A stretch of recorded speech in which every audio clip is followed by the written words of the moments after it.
Welcome to another edition of the Instant Wrestling Report. Alongside my partners, Bob, Robert, and Ryan, I'm your host, J-Man. This edition of IWR, we're going to do our 2011 WWE Extreme Rules review, just getting off the air with the pay-per-view. First match up, we had the last man standing match between CM Punk and Randy Orton. And I was really shocked to see this was the first match. I was really looking forward to this one. And it was, two of my absolute favorites in the business today, which is CM Punk and Randy Orton. I've been waiting for this feud for a long time and finally giving it to us. A lot of good stuff in this matchup. A lot of, hardcore kind of no DQ kind of action in this, like you'd expect in the last man standing match.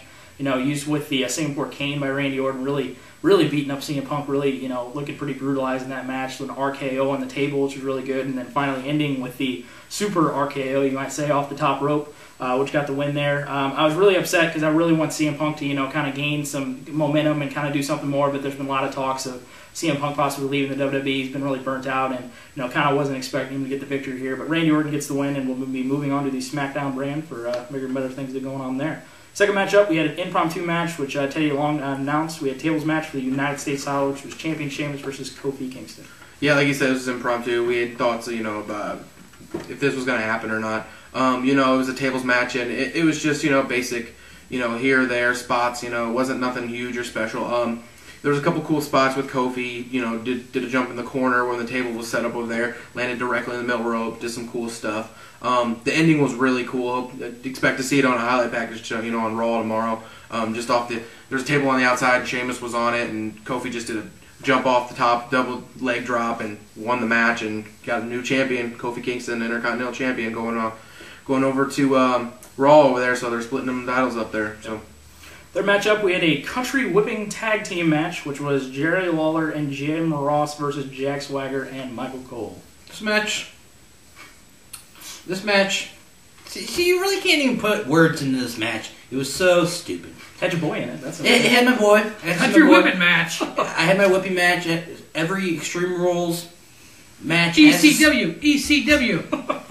But as a strap match. Okay. Strap match is fine. You don't need to make it a tag team strap match. This match was pointless.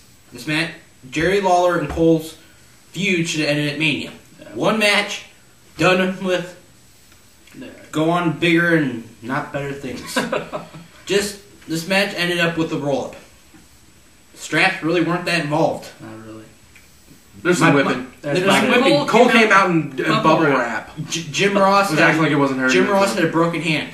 I was waiting for Cowboy Bob Orton's method of just hitting him with the cast. I mean, it was some funny stuff. Funny stuff. But Jim Ross was trying to do the ankle lock. A country whipping match. He looked so awkward, but But it is. Jim Ross. He's a fan of the Sooners. I wish this match would have ended sooner. That's the only good thing that could have happened. But Jack Swagger and Michael Cole yet again getting a win. Deuces! Michael Cole went 2-0 now in his wrestling career. Oh, that's so bad. Fourth matchup, we had the Falls Count Anywhere match, which was Cody Rhodes versus Rey Mysterio. Probably one of the feuds of the year, Rey Mysterio, Cody Rhodes. It's been carrying on now about 3 or 4 months. With Mysterio getting drafted to Raw last week, we know this is probably going to be the end of this feud. Falls Count Anywhere. They were up on the ramp. They were through the crowd. Probably one of the first crowd fights in a long time in WWE. Since ECW. They went out in the hallway. They went out in the hallway, then went up on the bar, and of course they had the fans all broke back, so you kind of could tell they were coming up there. A couple spots at the bar. Cody did this jump off the bar kick, which was pretty tight, and then Mysterio did a couple moves, and then back through the crowd. The match lasted about 12 minutes. Missed. At the very end, Rey Mysterio spit this blue mist into Cody's face. Yeah. Forms of Tajiri from ECW. 619 and the little flop thing he does, and it was over. This had a pretty nasty package, though. Yeah, the video package was very good for this, if you've seen it. But Rey Mysterio getting the win there in Falls Count Anywhere match when Cody got the win at WrestleMania, so getting the vengeance on that matchup. Next up, we had the no count-out, no DQ, loser leaves WWE match with former tag team partners Layla and Michelle McCool. As a lot of you guys know, Michelle McCool is going to be taking time off. So take her. Let me take. She had everyone that online and stuff knew she was heading out. Layla gets the win on this. Just a little decent here and there. It was anything great or special until the match ended. And some just wicked, nasty music came on with some laughing. And the debut of Karma came out. It was fantastic. She came out and just stared down McCool and just, it was... Or for your other fans out there, Amazing Kong, yeah, Awesome Kong. Awesome Kong, yeah. Just came out there and just, she was laughing and just playing a character. She was doing such a good job and, you know, did the implant buster, walked off, and the crowd was just, they were just stunned, cheering. It was a good debut, and it was a good way, it was, you know, good to see that. And they had all the divas standing backstage, and they were like, "Oh, what's going on here?" Blah blah blah. Well, actually, it was really good to see Taker being gone, because I'm sick and tired of her ripping off AJ Styles with that fucking faith breaker. Oh, I'm telling you, thank God it's done with. Thank God she got destroyed by Kong. But yeah, Kong getting the debut, which was the big part of that. Karma's a bitch. Yeah. There you go. Next up, we had the ladder match. Not very PG, sir. No, it's not. The ladder match for the vacant World Heavyweight Championship, which was Christian versus Alberto Del Rio, and the winner and new World Heavyweight Champion finally in a big huge match.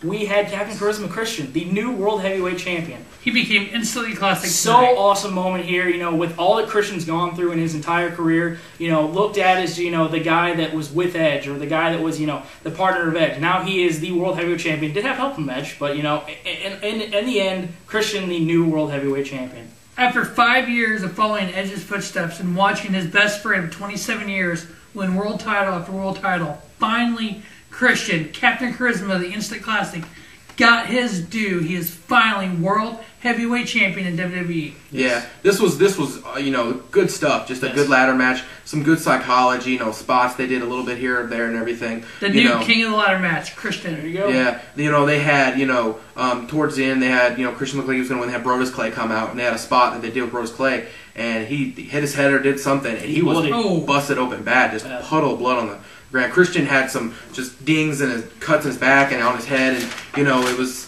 They didn't, check out on anything, but Edge ended up coming out, in a Jeep. He just got done on a safari or something. He was honking his horn. It's distracted Del Rio, and Christian got up there, and it was a good moment. You could see Edge was getting teary eyed, and you could see Christian was just so happy, and they were hugging. It was just a good moment, and Christian has been one of my favorite guys for a long time. It was a very awesome moment right there to see him win this, and I won't forget it. It's great. So this was long overdue. Yeah, Christian needed to win this title before he left for TNA. If he didn't leave for TNA, if he stayed in WWE, had a title, he wouldn't have left. No. Yeah. And right now, Christian just got another step higher on that ladder to WWE Hall of Fame. When she's almost there, he just needed that another title. Yeah. He won everything else. We were sitting down here earlier thinking of what titles he didn't win, and we really couldn't think of anything. No. That is how amazing Christian is. Yeah. And having Christian and Edge as a tag team, that even makes it twice as better. And I'm glad Edge. I'm upset Edge had to retire, but giving that boost to Christian is well needed. Absolutely. But the worst spot in this match was from the announcers. Ugh. Christian celebrating with Edge out there. The guys have friends 27 years, and Michael Cole is just shitting on Christian, shitting on everything else.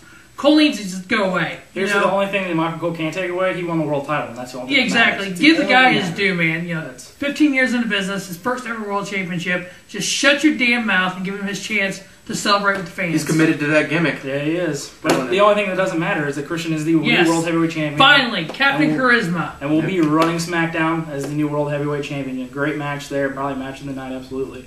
Next up, we had a kind of random, another thrown-in-together match. We had a Lumberjack match for the WWE Tag Team titles, which was Big Show and Kane, the champions, versus Wade Barrett and Ezekiel Jackson. Pointless. I get stuck with the pointless matches tonight. Where's Daniel Bryan? Daniel Bryan versus Sin Cara. No title needed. Give me that for 15 minutes of whatever this match was. Oh, 4 minutes. I don't care. It doesn't matter. This match is pointless. Yeah. All it was just pointless. Okay, Big Show and Kane. Literally, I think the purpose of this match was for Core to break up. That's exactly what came out of this. But Big Show and Kane won with choke slam, or I don't know. I fell asleep. You could have literally just threw two more promos. You got D.H. Smith in that match as a Lumberjack stealing. He's using my gimmick. That's my gimmick. Stealing, man. My gimmick. I'm shooting your ass. See that? That's a quad hat right there. This is quad hat. This is quad coat. This isn't D.H. coat. Quad coat. This is quad. Quad coat. Quad. Oh, pissed. Moving on now to the main event match with the steel cage match for the WWE Championship. We had champion the Awesome One, Miz, versus John Cena versus John Morrison. Oh, ladies and gentlemen, yet again, John pissed. Cena winning the WWE Championship in this Triple Threat ladder match. Had a lot of stuff, had a lot of R-Truth coming out, getting involved with John Morrison. Obviously, that feud going to move moving on there. But yet again, I believe the 10-time champion now, which is John Cena, yet again another unneeded title run with something that they had going with The Miz, and they just cut it off short right there. But John Cena, the new WWE champion. Is 9 times too many. Ugh. That's what that title is to Cena. 9 times too many.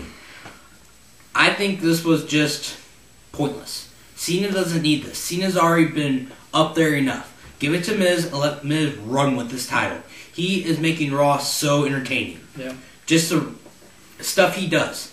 I see Miz winning it back tomorrow night since it's Rock's birthday. Bold prediction. I'm calling whoever writes storylines and everything. Calling you out on this. Yeah. Booker man. Soap opera guys who write WWE storylines right now.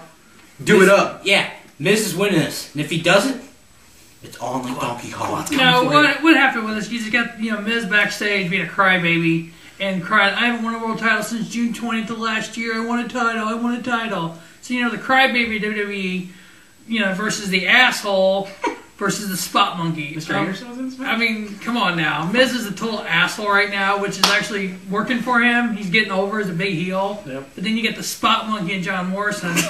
He didn't need to be in this match. He had a lot of great spots. Exactly. He had a lot of spots. That's why he had the spot monkey, because he was jumping around like a freaking monkey. He's not a world champion. No. Cena acted like his fans. He acted like a little child crying. Oh, I don't get a title shot for a year. Go away. R-Truth was entertaining. Yeah, R-Truth, yes. We don't need R-Truth. We don't need heel R-Truth. He's on fire. The heel R-Truth is the best thing he's ever done. I don't care any business. But go away, but you better think you can do. John Cena, the new WWE champion, maybe possible things they've been talking about doing with Del Rio moving to Raw. Del Rio! There'll be something moving on there. But John Cena, the new WWE champion, ending the Extreme Rules. This will now end the Extreme Rules review. For my partner squad, Robert and Ryan, I'm your host, J-Man. Thank you for watching another edition of the Instant Wrestling Report. Your source for professional wrestling news, information, opinions, and stuff. That's how we roll. Well, something's dead.